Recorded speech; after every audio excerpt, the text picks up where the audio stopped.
Hello and welcome to the official Gaffr podcast. My name is Jamie. My name is Angus. And my name is Dan. And this is the Gaffr Fantasy podcast. Welcome to part 2 of the team previews for the 22-23 season. Are you ready, boys? Maybe. Yeah, I'm ready. Yeah, hopefully. Just to timestamp it for the listeners, part 1 is already out. We are recording part 2 and part 3 on Sunday the 24th. Back to back, so it's going to be a long night. So we're not going to waste any time. We're going to go straight into it. But just before we do, just give us a like, subscribe, and all that kind of thing. Don't really know how else to dress it up. Just helps us. So would really appreciate that. Yeah, we can get straight into it. Yeah. Rotherham United. So this is a preview done from the New York Talk Rotherham podcast. They are at RUFC_pod. So like the other part, we'll start with the key outgoings, incomings, the likely 11, and then the assets. So the outgoings for Rotherham. Straight away, there's a name I can't pronounce. What a start. Michael Smith and Iakwe. In Hequay. Well, that's good effort, actually. I'll give myself that. Yeah, Smith and Iakwe are the obvious mentions. Both were key in League One, but always had questions over them in the Championship. So it remains to be seen how big of a loss they are going to end up being. Key incomings. Peter Kioso from Luton is a standout signing so far. The rest will be Bramall, Humphreys, McCart, Washington, and Eves. And they've all been solid without being spectacular, apparently. Just for the listeners, I am reading this out sometimes, so if you sounds like I'm reading, you're correct. Likely lineup sense. So from what I can see, this looks like it's going to be a 3-4-3. Victor Johansson and goal. A back three of Humphreys, Wood, and McCart. Kioso, Rathbone, Balasa, Bramall, and then a front three of Wiles, Ogbene, and Eves. And then the key assets that we've asked them for, they think Ben Wiles, 5.5 million. He got 8 goals and 7 assists. He's a box-to-box midfielder. Budget option, probably the goalkeeper Johansson. He was 4.5 million. Last season, the team was built around the defence, so he could do well on clean sheets. And a lot of people will remember him from season 1 in Gaffr. Then under the radar pick, Kioso, 4.5 attacking wing back who could get goals and assists. And the finishing possession prediction would be 18th. Angus, you get the pleasure of Rotherham straight away. What are your thoughts on the information I've just read out? I think it checks out that a lot of the players we're talking about initially are defensive players. They were very good defensively in League One. I think if I remember right, in Season 1, defensively was where their strength was. They just couldn't score enough goals to stay up. So, yet again, that makes sense as a place to look. We remember Johansson from when they had doubles and triples all in a row. And Kioso, I think, he'll get forward in that system. So I think he could be valuable. I think they've made some smart additions. McCart, who was in the St Johnstone team that did the Cup double in Scotland, which when you think about not only Rangers and Celtic, but the number of other teams you think would be better than them, the fact that they won both of them in one season was quite impressive. Bramall, who has the pedigree of being at Arsenal previously. And then I think both Barlasser and Wiles, they got quite a lot of returns last season. So they're potentially useful. It's just how many goals they're actually going to score. So I think we will end up gravitating more towards the defenders. It's worth saying I watched them at Wembley last year against Sutton United, and they struggled at times going forward against Sutton. So I know they've changed some of the personnel, but that would be a bit of a concern on that front. That would be my only concern with them. Right, I'm going to ask you a question. Some of the listeners might have questions, but they might feel too stupid to ask. So I'll ask it for them. And because I want to know the answer anyway, because I said I'd watch League One last season and I didn't. So I know absolutely nothing. And when Rotherham come back up, I thought, I'll be all right. but it's like nearly a completely different squad to the one that was in when they got relegated. So obviously Johansson, I remember him. Kyoso, wing back, right or left? Right. So he's the one going that Harding's still there. I remember him. Yeah. So Kyoso is probably going to be the one we want to go to. And I mean, he's only 4.5, which they all are. Midfield's cheap, 5.5s in Barca and Wales. And then you're saying leave the four. Is Eves the one from Hull? Yeah. Okay, yeah, definitely avoid that one. So your watch list then, any of them on there? Well, in my first draft, he might still be in there. I did have Wiles. I like him, but then Johansson, Kyoso, McCart, and Bramall will all be on my watch list. Yes, because I do need some enablers. So Kyoso, I might have to have a bit more of a look into him. Dan, anything to add on Reading? Rotherham? Just to add, I think over the weekend, Grant Hall, has he joined Rotherham? So that's a centre back from Middlesbrough. I think he's 5 million though in the game, so you might not want to go for that. But maybe he replaces Wood. This information was provided before that. Wood's quite aging, so maybe Grant Hall comes into the centre. Just from Kyoso, obviously he was at Luton. We didn't see too much at him. I know he had a lot of successful loans in the lower leagues where he was scoring and assisting a lot of goals. He's obviously quick, strong. So physically, I think he can do the championship. It's just whether he can get far enough forward to impact the game going forward. So yeah, that's basically it.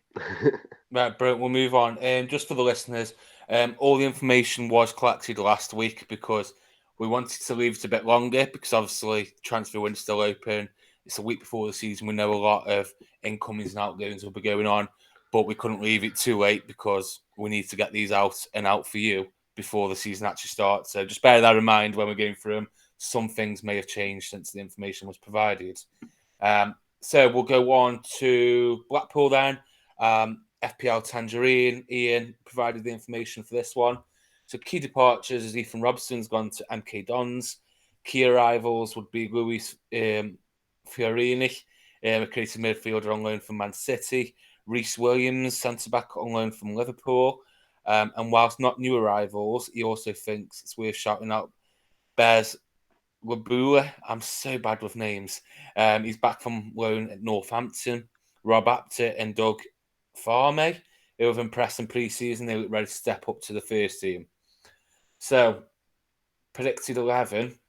He has texted me not long ago, actually, because they've just played Everton in a friendly this evening. There was comments from the manager saying whoever started in goal is likely to be in goal for game week 1. That's right, isn't it? Yeah. Yeah. Okay, so Grimshaw did start in goal. So this is Ian's predicted 11. Grimshaw in goal. Right back should be Gabriel when fit. He now expects it will be Connolly at the start of the season. Pieta and Keogh are likely to play at centre back. He does think Williams will take Keogh's place eventually, but maybe not for game week 1. Garbott is likely to start at left back. I'm not going to say what he thought about that because this is now a PG podcast. So your kids and partners are safe to stay in the room, guys. You'd like to see Apter there at the start of the season, but it looks like it's going to be Garbott. Defensive midfield, Dougal with Carey in the middle of Fiorini. Right winger Bowler, that's assuming he still stays because he is linked with Blackburn, I think was the latest link. Centre forward should be Yates. Anderson on the left. So, Dan, I'll come to you before I go on to the assets. Any surprises in that predicted 11 or anybody who catches your eye? Not really any surprises. I think we know from last year it's Bowler or Anderson really, or Marvin Ekpater, although he's 5 million now. They were quite good attacking, but obviously they haven't got Critchley now, so it's sort of a wait and see for me. I think maybe the goalie could be an option. We've got loads of 4.5s who are playing, and it seems like he's going to start. So maybe Grimshaw, but a lot of them are wait and sees for me, or there's better players at those prices to go to at the start of the season. Okay, we're Probably talking the assets. Go on, sorry, Dan. Probably the goalie, I think. Grimshaw, right. Talking of the assets, then, best asset he has put down as Ekpieta. Obviously, he said he has had a price rise this season after doing well last year, and then whichever goalkeeper starts in the friendly against Everton. So that's obviously Grimshaw as discussed. Underpriced assets. He's put Blackpool's price and seems fair, so he's not sure there's many bargains to be had. Also, he'd probably say Sonny Carey at 5 if he ends up securing the spot. But Fiorini challenging one bad game, they could be out. So not really. And then under the radar assets, more apt to Wabala and Farmy. I think that's how you pronounce his name. They could be. And the league prediction 19th. So Angus, I'll come to you now. Do you agree with everything there? Anything else you'd like to add? Yeah, I think that's fair. I'm not gonna perform the same role as I did last season, which felt like convincing like half the community to pick Marvin Ekpiteta. I won't be sort of starting off the season on that train, although I won't rule out the big Marv train spinning up again at some point this season. I was quite keen on Bowler last year. Well, in the second half of the season, he went on that good run, didn't he, for a while? What do you think of him at 6.5 if he stays? In theory, there's going to be the opportunity with him to be a decent asset when they have sort of decent runs of fixtures, but particularly to start off with, the transfer window is still open for the first 6 game weeks, so I'd probably rule him out at that point and then sort of see where we are at the end of the window. Yeah. And Dan, one last one on Blackpool. There's obviously a lot of budget players here because we're expecting not to do as well as last season. But if you were looking for enablers, who would you be more keen on, Blackpool players or Rotherham? I think Rotherham, just because Rotherham. I think defensively they'll be better. I think. That's very interesting because I think a lot of people would gravitate towards Blackpool because they did okay last season. I thought they overachieved for what we expected at the beginning. So that's quite interesting.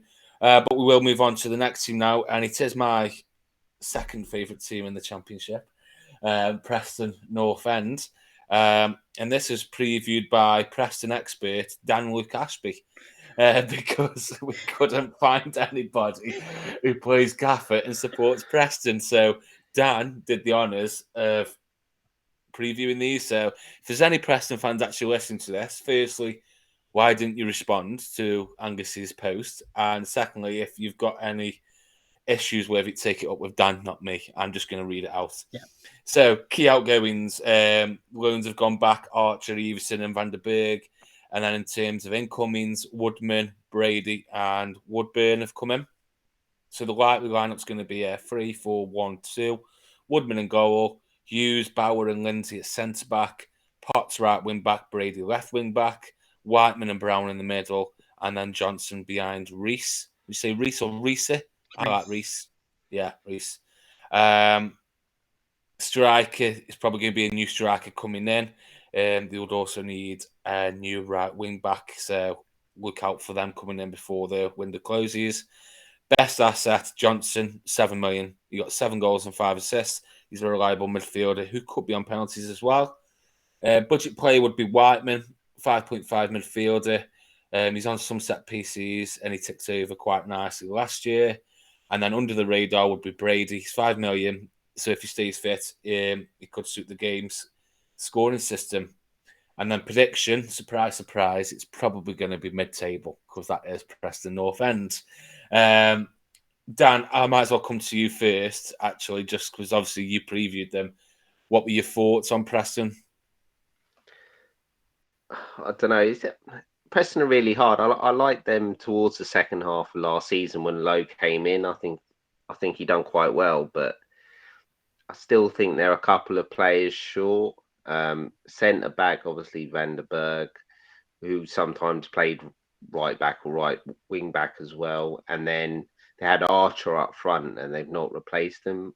I know they're after Robinson from West Brom, and if that goes through, that'll be a really good signing. Although he's 8.5, he's classed as a midfielder who'll probably be playing up front.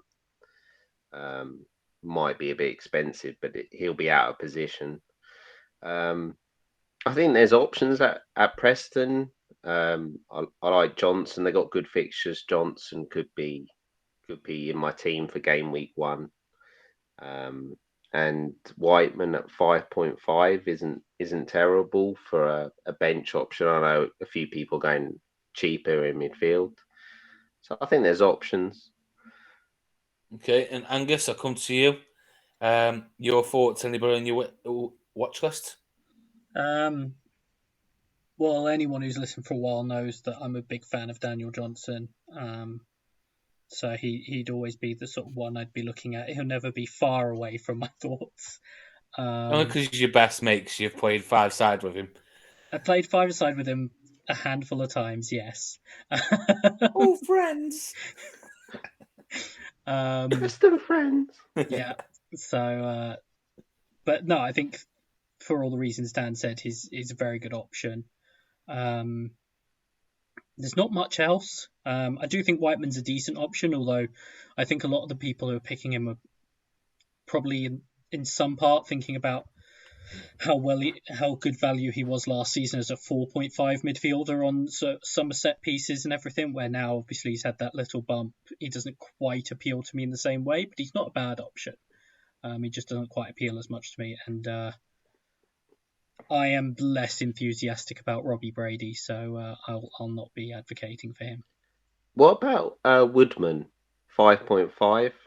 We've seen that's what I was going to come on previously. to next, Yeah. because I've seen a lot of talk about Woodman as people having him as their starting goalkeeper, and I did have him initially on my first draft, but I'm not completely set if I'd have him or not. I don't know. Do you have him, Angus? I wouldn't rule him out. He's been in my thinking at a couple of points, but I think if I were going that high, I'd probably look for a slightly better team. But Freddie Woodman's definitely a good goalkeeper. But if you do go Woodman, what are you going there for? Are you going there for saves, or are you going there for clean sheets? Because I struggle with Preston because they don't excite me at all. Well, they're not terrible. They're not a terrible team by any means, but they're not a good team either. So what would you be going to Woodman for at 5.5 million? A little bit of A both. little bit, but that's the bits and pieces of both. Which, like, whether at that point you'd rather go for a different one at 5.5, or a couple of these goalkeepers even at 6. Like, I know people don't want to pick goalkeepers at that price, but you look at some of the keepers you can get at 6. If you're going to go to Woodman at 5.5, would you not then think, oh well, I might as well go to X goalie at 6, sort of thing? That's my thoughts, because I want either. I know what I'm getting clean. I'm going there for clean sheets, or I'm going there for lots of save points, and I just don't see. Well, I'm not saying you won't, but I just don't know what you're going there for. So I think I probably just talked myself out of definitely going to Woodman. Anything else on Preston? Any of you'd like to add? I agree that it becomes different if they get Callum Robinson. I'm not sure how much of a difference maker it makes, because they might just be slightly higher mid-table than the mid-table they would otherwise be, because they're Preston and they're mid-table. But with a couple of additions, they could at least be more relevant Gaffr-wise.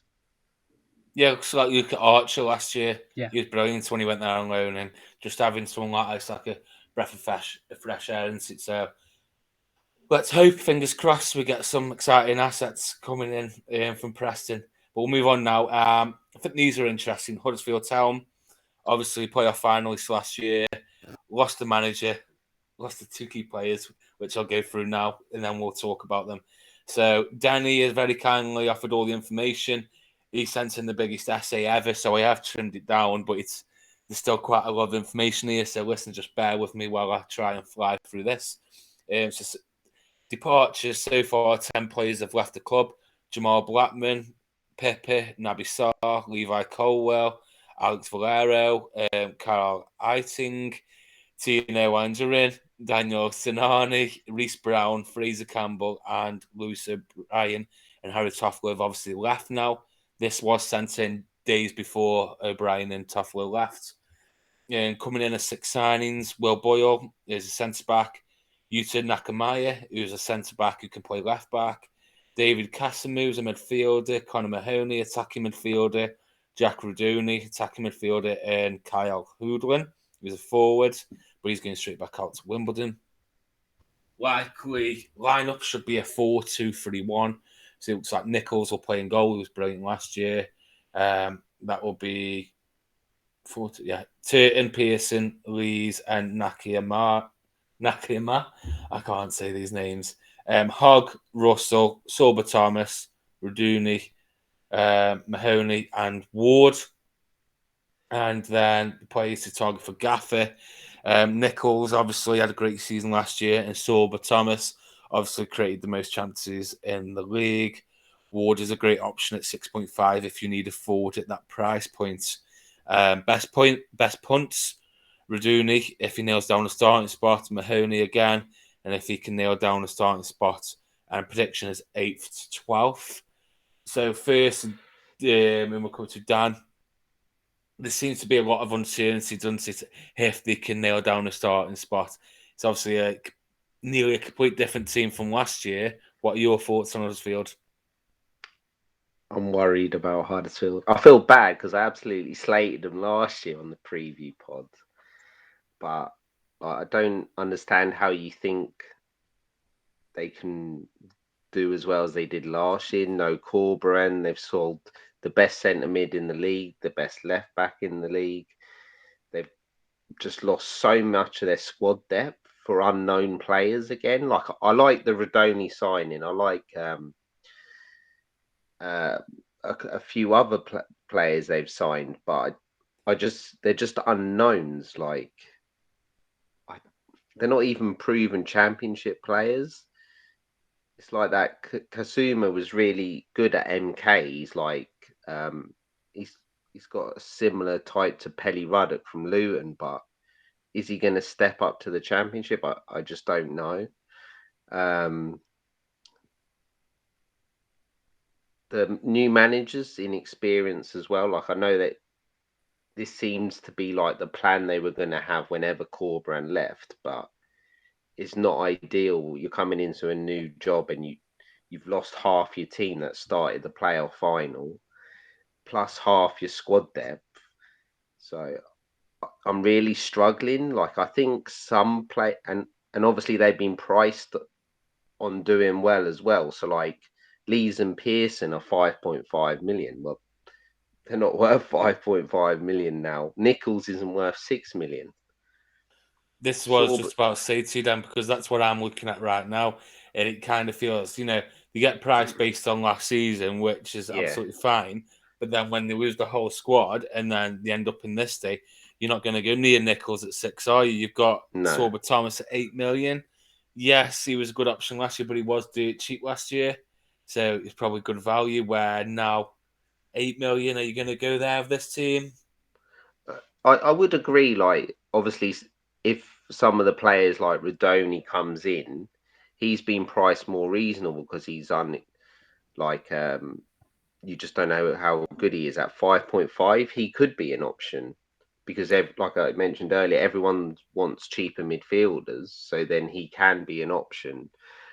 Because they've sold Toffolo, maybe Nakayama or Ruffles start at left back. Well, if they continue being as good defensively, that's an option, but I just can't go there in game week 1, and the fixtures aren't great either.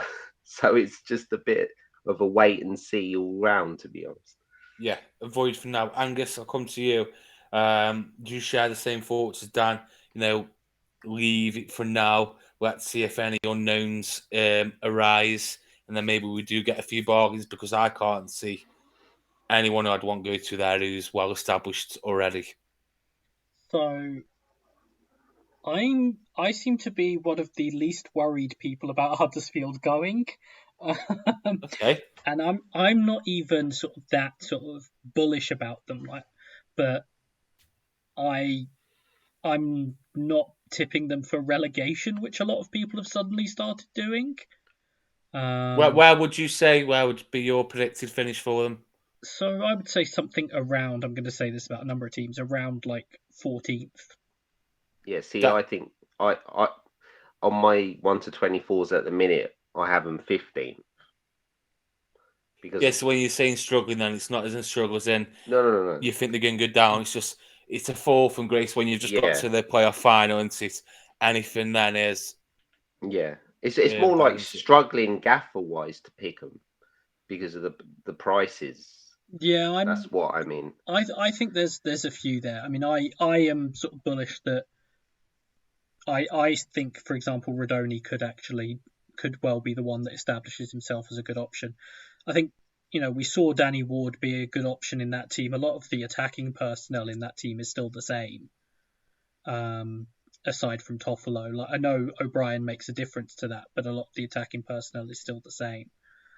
Thomas, I mean, you talk about him being sort of better value last year. He was also worse value because he was a forward.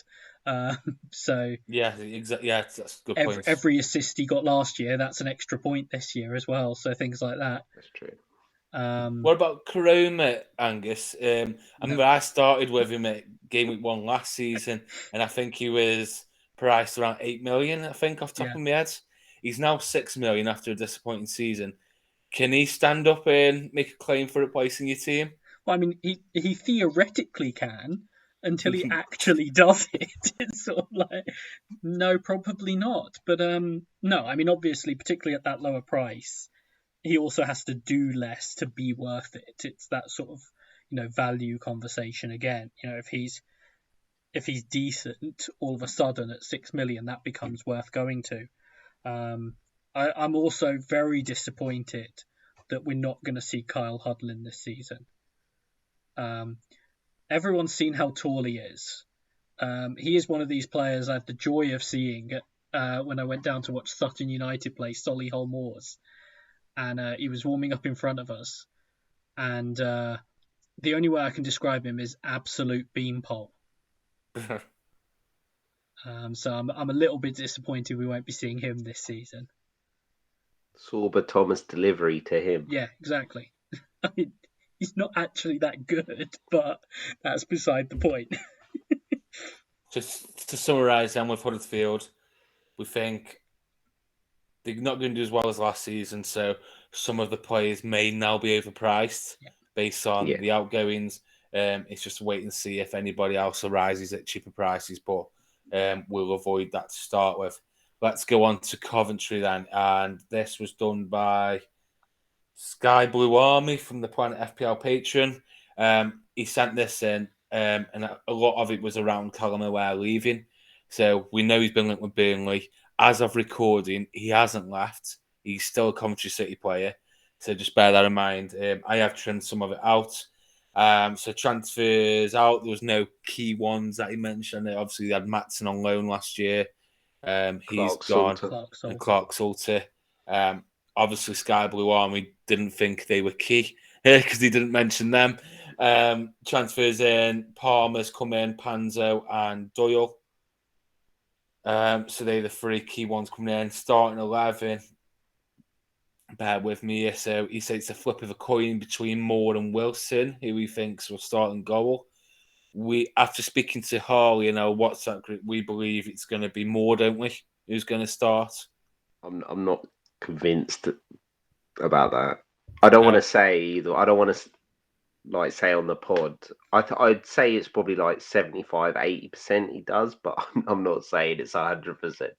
So the flip of the coin was probably the right term to use. Then, if I think I've got Moore and goal on my latest draft, so that might have to be assessed right now. Yeah, bear that in mind, listeners. We don't actually know who's going to start in goal yet. Defense, he reckons Rose, Hyam, and McFadzean will play centre backs despite the arrivals of Panzo and Doyle. He thinks left wing back will be Bidwell, and Dabo will likely play right wing back, but he does prefer Kane as Dabo makes too many mistakes, but he just does think Dabo will get the nod from the manager. So that would be the back five, a midfield of Hamer and Sheaf in midfield, sorry. And then he has put Palmer in behind Victor, Gyökeres and Godin. Obviously, we know Joa's still there at the moment, so we know he will play as a number 10. He also thinks that Tavares is definitely going to get a lot of minutes this season from the bench, but likely to take the place of Victor or Godin if injuries arise, which I don't think I agree with there myself. I mean, I'm not a Coventry fan. They are my second favourite team. The fans do like me, but I can't see if Godin's fit. He did well last year. Gyökeres was brilliant. And then he's put the best assets as Amy again. I think he's under the assumption that Aware's going, and the keeper double up could be an option. And he thinks mid-table for Coventry. Angus, I'm going to come to you first because I think there's quite a few things for us to discuss with this one. Yeah. Where shall we start? Dan's just basically talked about the goalkeepers. Where's your stance on the keepers? I have to admit, I haven't paid a lot of attention to it in pre-season. I sort of assumed it was going to be more, and it wasn't until I was told that Wilson had started the last 2 or 3 that I even considered it. I would still lean that Moore will be the keeper. That would be my assumption, but I think it's a bit risky to go there now, though, if Wilson has played the pre-season games and then Moore's come in. What would you do?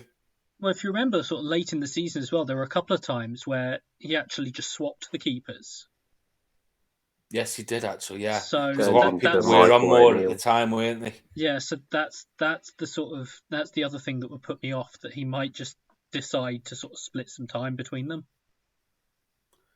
And Moore is 5 million as well. He's not the 4 point. Well, no, he's 4 last year. They both started at 4 last year. That was the big thing. Yes, that seems to me that's too risky for me, because if I'm going to keep it, it's likely it's long term when you pick your goalkeepers into it. So I don't want to be making goalkeeper transfers in the first 4 weeks when my team's probably in a state as it is after a poor start. So I don't want to be putting goalkeeper fires out over all the others. What about picking them both? Well, 9.5. It's not terrible, is it? If it was 4.5, maybe 9 million, or a 4.5 and a 4, then I'd be more up 9.5 million. They've got good fixtures though, and you don't have to worry about it. That is true. But then you take yourself out of having like O'Hare and Godden. That's because if you want good defensively and then a Gyökeres, you can't, can you? That's the problem. Defensively, then, they're all priced really at 5 million, other than Bidwell, who's 5.5. So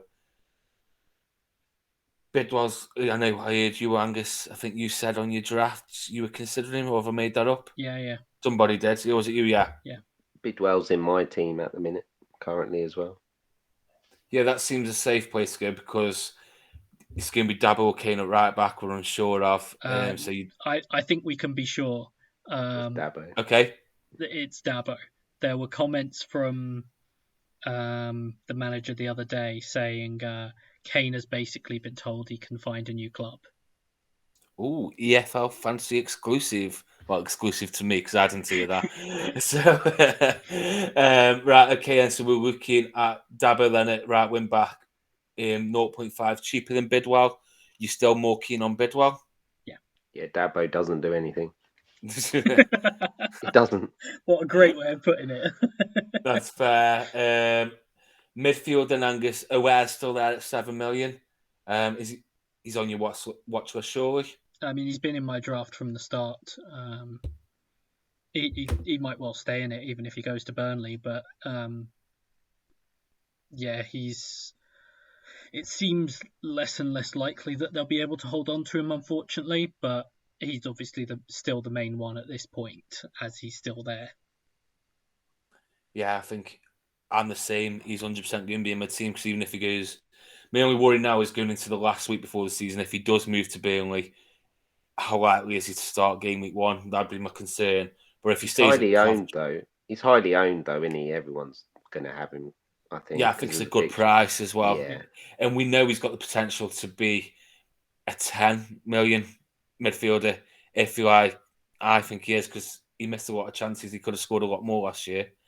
Not that I've looked at any stats or anything, because that's not me. But no, I think he has got the potential to be a really, really good asset.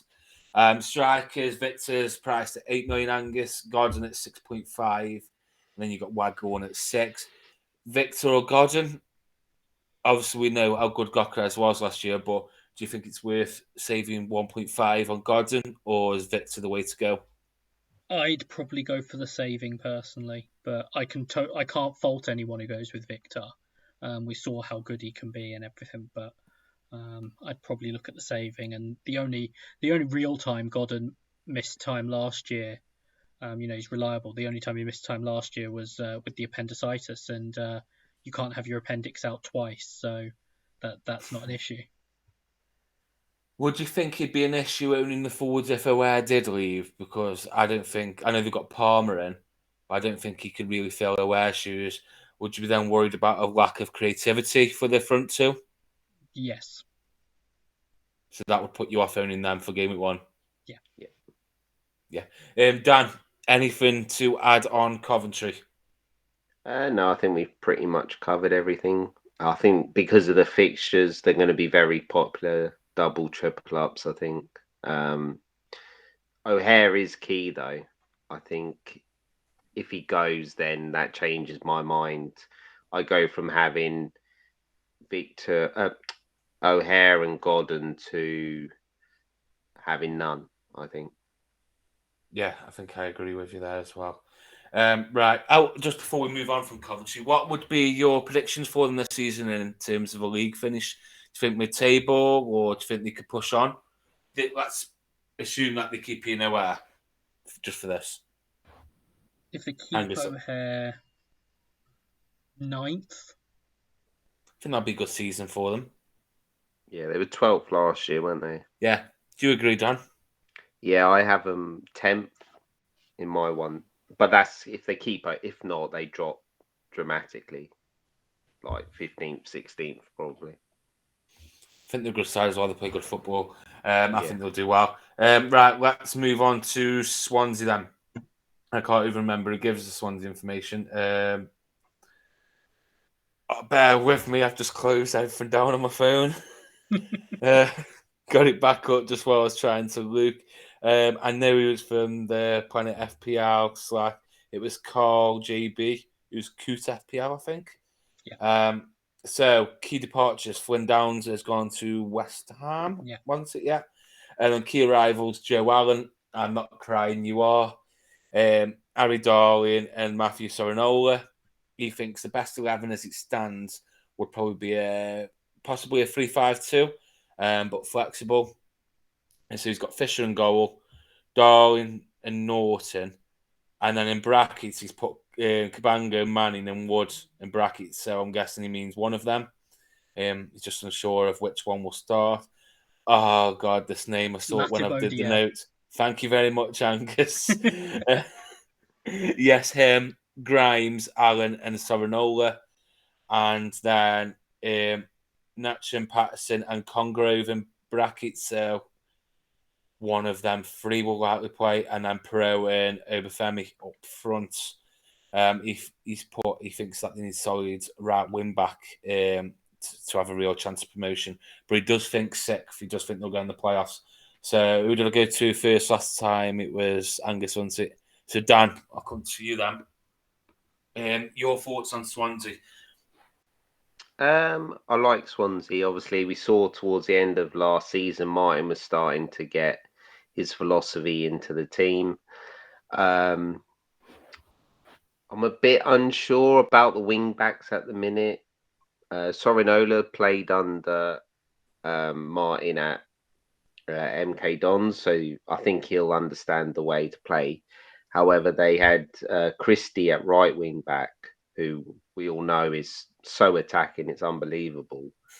And they're playing Latabodios or a centre back out there at the minute, so they desperately need a right wing back to balance the passing patterns. Do you not think Norton could do the job? I know he's more of a fullback, not a wing back when he was younger. But do you not reckon he could do a job out there rather than No. playing an actual centre back now? No, No legs? No, yeah, I think he's lost his legs now. But I like the signing of Darling, as in he's a good ball playing centre back. I worry about him defensively with the balls coming into the box, as in aerially. You've got a lot of good strikers who are good in the air, and I'm not sure how well he's going to do with that. Although going forwards, he is good at getting on the end of set pieces. I think he scored 10 goals in League One from Not centre bad. back. So it's weird. He can attack them going forward, but he can't attack them defensively. So I think Yeah. the price a bit awkward for me, Swansea. They're at that price point where I don't really know. Defensively, if you were going for one, who would you have? Sorinola. Sorinola. So he's at 5 million. Yeah. Midfield wise, Patterson's at 7.5. Obviously, he did well when he signed there last season. And then you got Nitcham at 6.5 and Grimes at 6. The rest, Allen 5.5. Any options there, midfield? Would you go Patterson at 7.5? Yeah, I would. I think with the fixtures, good start to the season. I think if you want maybe the double up of Patterson and one of the strikers, I don't hate it. Or if you just want to go Patterson, because I know a lot of people are struggling in that area of picking midfielders they like. I think we saw last year he done quite well, although he massively outperformed his XG. So whether he can keep that up, I'm not sure. And then Perot and Obafemi up front, 8.5 and 7.5. Which one do you go if you are going one, or do you go both? I've seen a few people say that. Yeah, I've seen a lot of people going for both, which is very interesting. They play Rotherham away, so we all know Rotherham win that 1-0. No, I think what was interesting is when Obafemi got into the team, he was the main focal point, and Pirro was picking up the ball and from deeper. He also massively outperformed his XG Pirro, but I think he's a good striker, nevertheless. It's just whether you want to go and save $1 million and go Obafemi. I'm not sure. I haven't got either in my team at the minute, which could be a big risk, but there's just so many good strikers. I've got to pick and choose, and I'm not on any at the minute. Okay. Angus, any Swansea players in your current draft or on your watch list at the moment? I've got two. Oh, okay. I've got Joel Pirro. Yeah. Got to have him. And I've got Fisher. So he's going with Fish at 5 million goalkeeper. Yeah. What are your thoughts on Fisher? 5 million good value for saves he expecting, clean sheets? Or a bit both? Probably a bit of both. I think, they, in part because they had so much of the ball, they're not necessarily likely to concede as many goals or as many sort of chances, which gives the opportunity for more points to build up. And I just thought him at 5 million was worth going with over the 4.5s, but you're not having to spend up to the sort of 5.5 or 6 with him in a team that I think could be a pretty good team. So, it's sort of getting into a team at that level, particularly with not being convinced about which of the defenders to go with. The easy way to sidestep that is to go with the goalkeeper. What was interesting with Swansea is that when they did concede a chance, it was normally a big chance because they muck around with the back and then they get caught on it from high pressing teams. Are you worried about that, Angus, or you just think they're buying players who know the system, so they'll be better on the ball? So they I think won't there's give part up of as that. much. I think there's, Yeah. it's like I said, I think part of it is just I think they're going to do quite well this season, and I can get the keeper in from that at 5 million. Yeah. And Perot, you've gone with him over other strikers around that price range. What was you thinking there? I mean, part of it is just he did very well for me last season when I owned him, and that always helps you when you're looking for players and you're like, oh yeah, we had some good times. I do like him. I do think he's a good striker. I'm not 100% sure that like he's such a good finisher that you can write off the fact that he outperformed his underlying numbers, but you watch some of those goals and you're like, he's a good finisher though. I think that helps. Yeah, I think it was the second tier podcast. They did a few little predictions on the last episode, and they predicted Joe Pro to be top goal scorer this season. So I found that quite interesting because I think he'll do okay, but I don't know. I'm not expecting that much as in top goal scorer. So that'll be quite interesting to see how that plays out. Well, I think he was fourth highest scorer in the league last year Yeah, as yeah, he as a was. as a non-penalty taker. And new to the league as well. Yeah. So yeah, yeah. it's worth watching. I haven't got him at the moment, but I'm not saying I won't have him by game week 1. He's definitely on the radar. It's just whether I go there or not. Final thoughts on Swansea. So you both sound quite optimistic about them this season. What would be your predicted league finish for them, Angus, or rough? Not specifically, or I don't know the difference between Pacific and specific, but Pacific is an rough. ocean. Specific is. Oh God, yeah. It's assumed and presumed. Actually, I don't know the difference of not Pacific and specific, but yeah, we'll edit that one out. Yeah, I have Swansea as probably being one of those teams that finishes just outside the playoffs, and Right. could get in if one or two sort of that I think are going to be in don't do quite as well. So probably about 8th. Right, Dan. 7th. 7th, right? Okay, Dan's doing this for It 1 might to change. 24 in tonight's episode, isn't he? Let's go on then. We've got 2 more teams left in this part. We'll go to Sheffield United next. And this preview is done by FPL Blayard. So key outgoings is Morgan Gibbs-White. So obviously he was on loan last season. He was the best player. He's gone back to Wolves. Key incomings. Wow, what a name.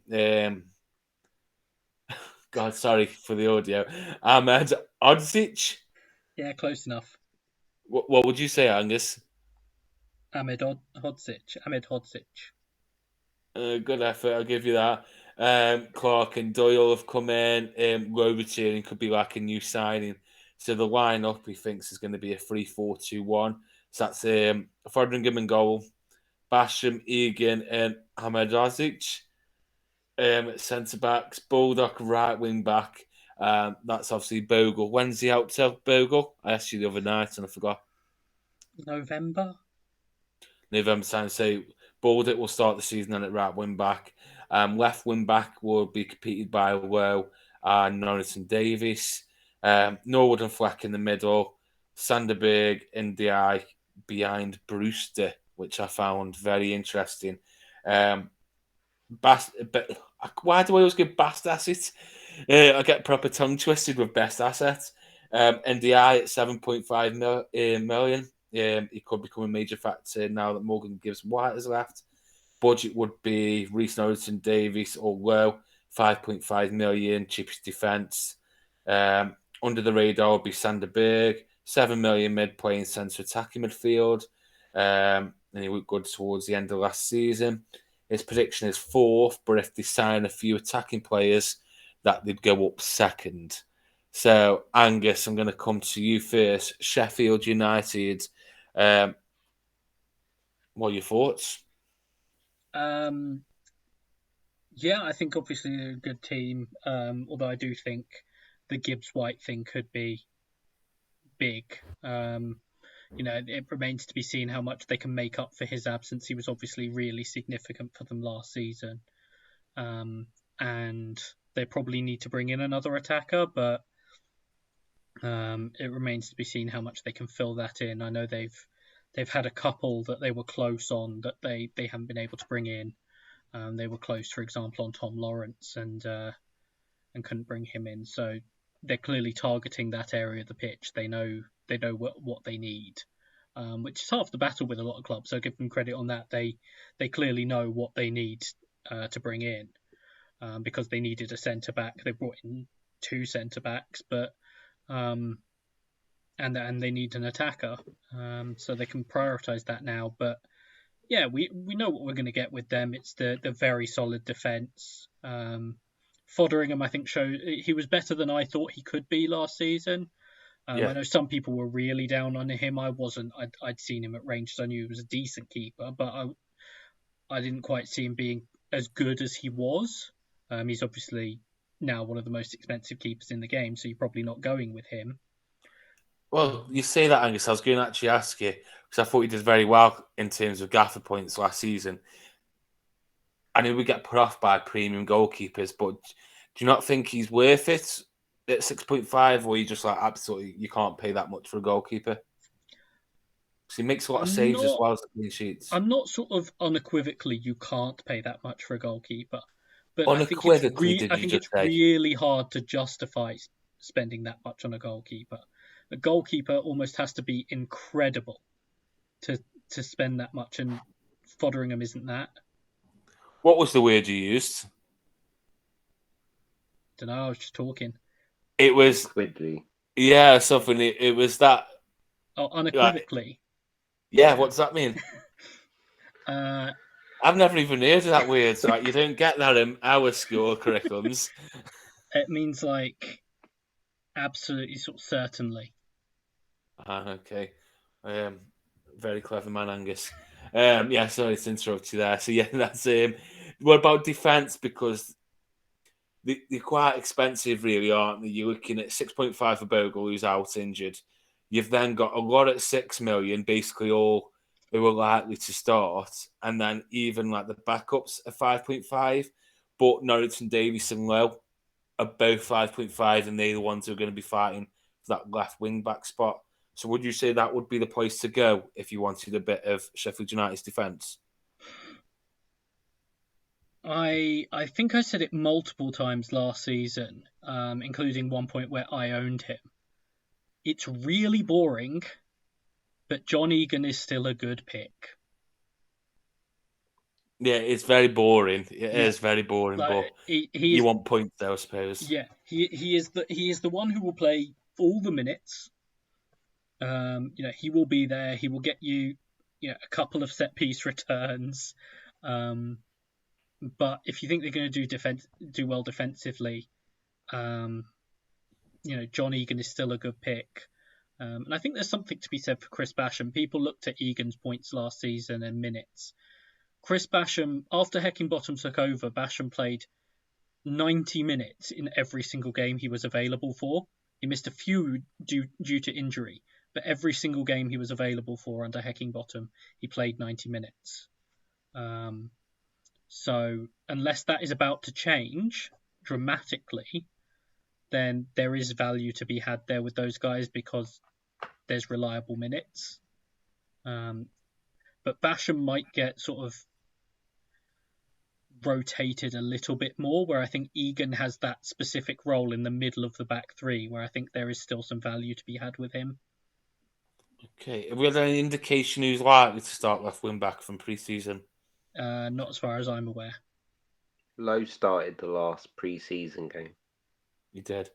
See, I think that's too much of a gamble. I don't want to be making a sideways move in game week 1, so I think I'll wait for that. But then obviously I'm waiting for my boy Jayden Bogle to come back from injury because I absolutely loved him last season, and I will happily pay 6.5 for him because he's brilliant. Midfield, Angus, very quickly. Morgan Gibbs-White's gone. He's the one we all wanted last season. NDI 7.5. Sanderberg at 7. Probably not going near the rest. Do any of them two tempt you? No, there's only one Sheffield United attacker that interests me. Okay, I might find out in just a minute because then forwards, they've got Shaw, Brewster, McBurney's still there at 7, and then Jefferson at 6.5. Sharp was brilliant last season. He was really fun to own as well. He was really fun. But Bayard reckons Bruce is going to start up front at 8 million. What are your thoughts here? I'm interested in Ryan Brewster. Oh, good. I'm glad you said that because so am I. But I don't. Because I know around that, what is he, 8 million? People are going Vyman at 8.5. There's Gokras. Other players around that price point. The names went completely blank then. But Brewster will be very fun to own, especially if he goes off. So it looked like I know everyone talks about will he ever actually put it together. I feel bad for him because he looked like he was finally beginning to put it together last season and then got injured. Well, Jamie brought him in, didn't he? I got him in then, yeah. And he got injured, of course. He was on Sky as well, that game was. Yeah. I actually watched him hobble off. Yeah. I can remember Angus texting, he's going off. And I'm like, oh, no. Oh, I did well not swear then. Yeah. And he's had a very good preseason. Oh, you've just sold me the dream here, Angus. I'm having him in. But the fixtures are rough, though, aren't they, to start? Oh, yeah. Like, I have to admit, he's not necessarily looking at my game week 1 team. Yeah. But he's... I don't care about fixtures in this league. Literally, fixtures mean absolutely nothing. You might as well open up your fixture ticker and just delete it. Save your space. Save the memory on your laptop. I mean, you say that, Pointless. But it's Watford, Millwall and Middlesbrough, first 3. Oh, yeah. Rewind, edit out. No, I don't mind the odds. Like, if you've got someone decent, that week, I'd never take someone else or not bring them in for it. But when they've got 3 fixtures like that in a row, we'll edit that bit out as well. Yeah. What else have I got edited? A lot of editing tonight. Yeah, definitely. But no, I think that's a shame. I'm genuinely he is genuinely on the watch list for me. Yeah, interesting. Right, Dan, I feel like I've left you out for a long time there, but there was a lot of talking points. It was Angus's turn. Anything you'd like to add on Sheffield United that Angus hasn't covered? Not really. I think maybe we're overlooking Baldock. Like if you said Bogle is out till November, I know they've got a few tough games, but he done quite well in the playoff semi-final. I think he set up one of the goals, so I know he's getting on a bit, but I think he could still be an option when the fixture changes. I just don't think I can go there and pay that much, yeah. So it feels like, not because of the fixture you said that, but I probably wouldn't have been starting with a Sheffield United player straight away, so we'll have to just wait and see who puts their hands up there, but it's a tough one, especially with the defence. I'm more interested in that midfield. If Ndiaye big, start well. And then obviously Brewster, but then I'd love to see Billy Sharp get in the team and roll back the years again like he did last year. He will certainly miss game week 1. So for anyone who's looking at potentially someone like Brewster from the start, Billy Sharp will almost certainly miss game week 1. You said that like it wasn't anything to do with an injury. It was like exactly where he's going to be that day. Oh no! He's got a court appearance or something. It's an injury. Right. Okay. So Brewster should get the nod. Right. Last team of part 2, and I think it's an interesting one. Burnley.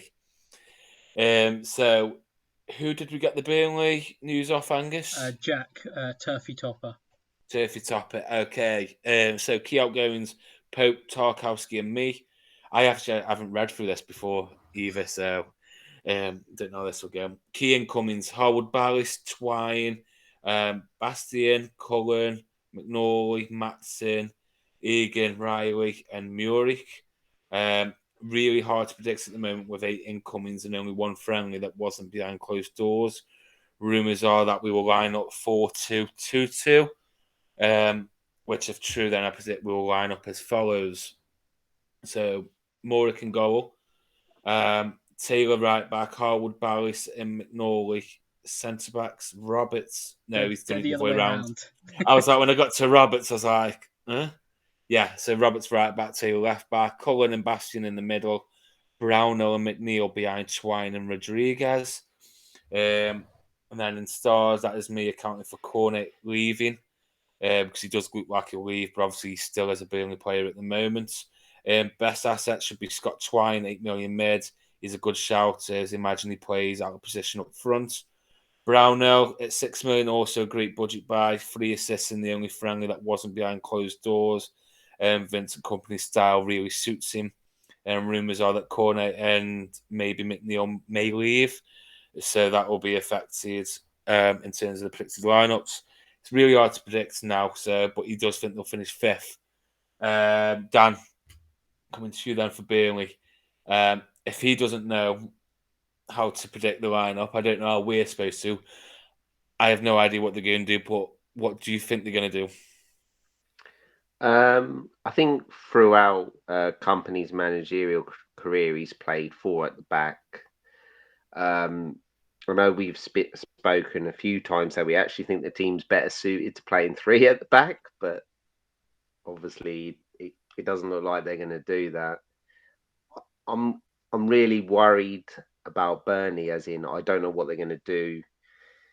They've lost a lot of centre backs, and the centre backs they've brought in are unproven at championship level. Harvard Bellis, decent, not been outstanding, I wouldn't say. Long hasn't played for years, or hardly played for years, and McNally's had half a good season for Oxford in League One, and was it Egan, the one from Man City? He's coming into men's football straight in the Championship. Like, I know they've been linked with another centre back, but they desperately need a senior centre back. Otherwise, they're going to get bullied at the centre back position. I don't know much about McNally playing for Oxford, but obviously Howard Ballas was on loan at Stoke last season. I think he's a good player.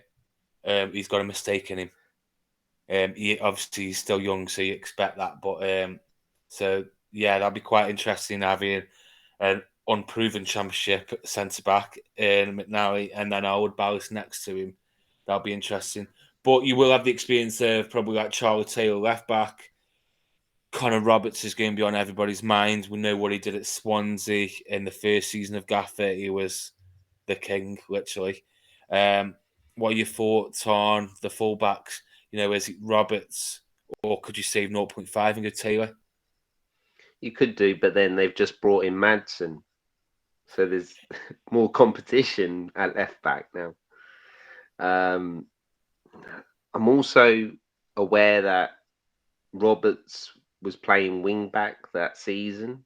So everyone's rating Roberts as 6.5, but he could be playing for a team that's not as solid at the back and not getting as further forward. I don't know. I'm just really unsure about Burnley at the minute. New manager, a lot of squad change. Yeah, I'm not sure about Burnley. I'm not going to start with any. That's basically it. Yeah, I think I'm the same because midfield, Cornet might leave, McNeil might leave. Twine, he's 8 million, could play up front. But again, he's unproven in the Championship. He had a very good season with MK Dons last season. Brownell at 6. I don't know. Just not interesting enough for me. It's not fun, is it, to go in someone like Brownell? And you've got to see him first, haven't you? The problem is they've been so defensive in the Premier League. Yeah, that's what you can't help but judge them off that, though, can you? Yeah. Because they've been there that long. It's not like they've come up and down a few times like Norwich do, for example. You just see them as 4-4-2 Burnley. They're going to kick the absolute sugar out of you. So, yeah. Angus, your thoughts on Burnley? So it's interesting because I was sort of struggling to properly read them. And, all credit to Jackie. He put up with a number of questions from me this morning and very happily answered all of them. But I did find it interesting, particularly when he started talking about the idea of them playing the 4-2-2-2. Because I do think we had some questions about where, they were targeting the likes of O'Hare. How did they fit? If you're playing a 4-4-2, how does that fit?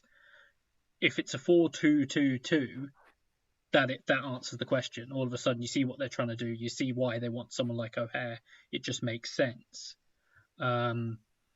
Which again adds to the potential interest, if that is what they're doing, for me with O'Hare keep staying in my team if that's the case.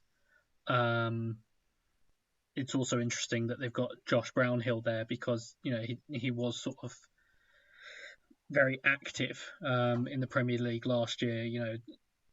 Sort of a bit of an all-action player. So if he's a bit higher up the pitch, he could be interesting in that role as well. The defence would be a little bit of a concern, although I did ask all these questions. I did preempt them. I did ask Jack about the possibility of a back three. He said he thought it is possible, because obviously it does fit with some of the personnel, particularly the likes of Roberts and Maatsen have both sort of excelled playing as wing backs, and would probably be better suited to playing as wing backs. You've got to assume Maatsen's going to play as well. I know he's predicted Taylor, and we know what a decent job Charlie Taylor's done there. But surely Maatsen hasn't come in there to be rotational player. He's come in because, he's going to start. Otherwise, there'd have been probably the whole championship after him. But he's not defensively. He's weak, I'd say. I remember, I know this is only one game, but Harry Cornick ripped him to shreds. Well, when the Coventry signed Bidwell last season in January, he actually went to left back, didn't he? And Maatsen ended up playing left attacking midfield, didn't he? So if they stay four at the back, he could actually be a weak link for them.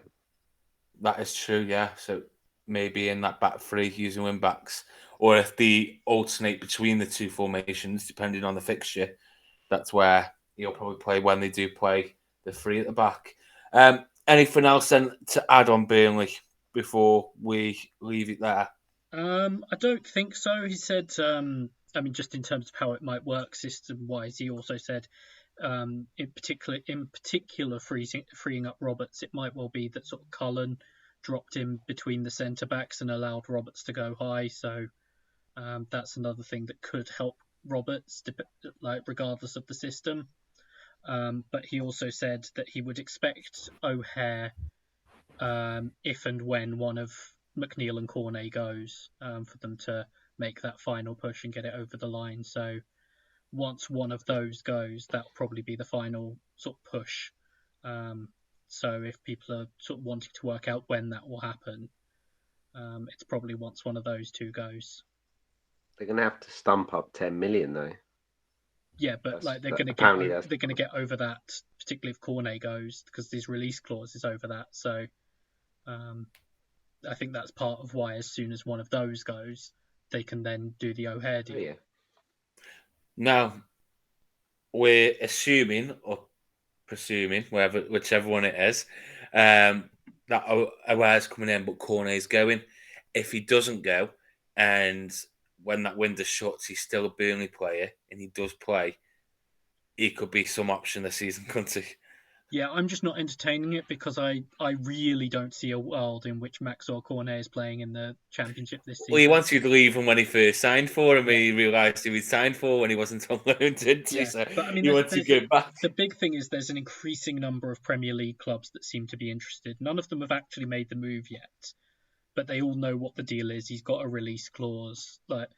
I'd be surprised among all the teams that are interested in him, and there'll probably be others in France and whatever, if none of them end up signing him.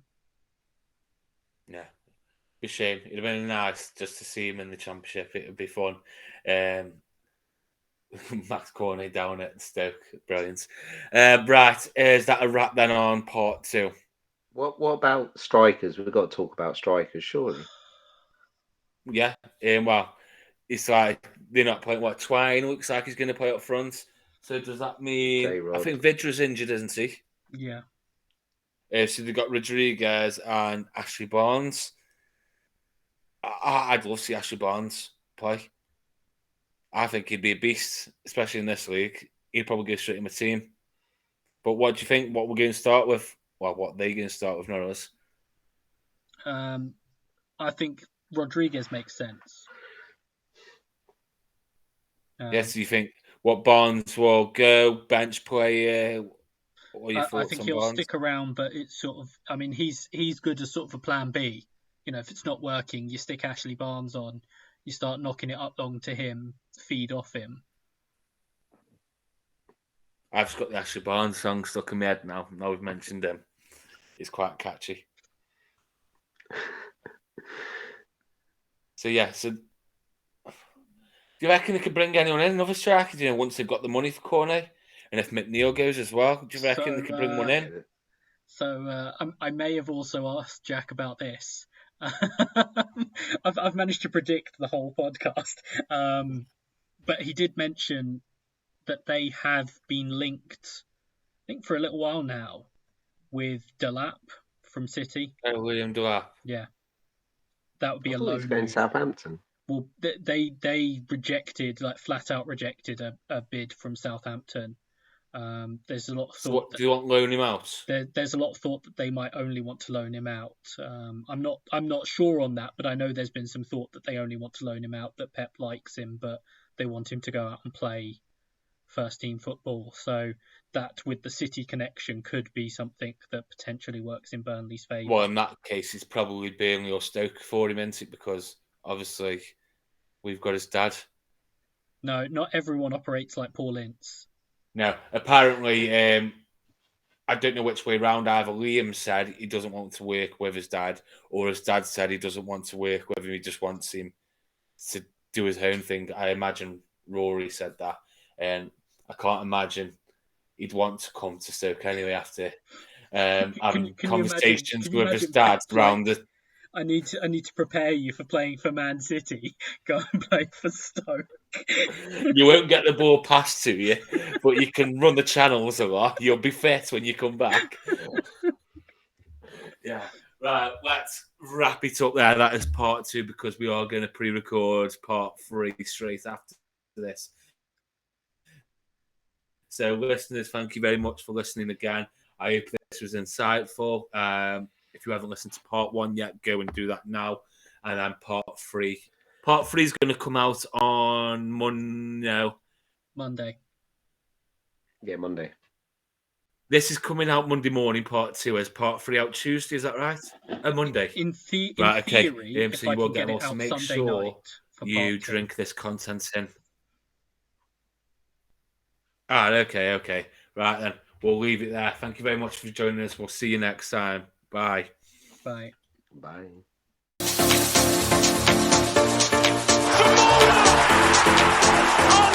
Unbelievable! From the very brink of elimination.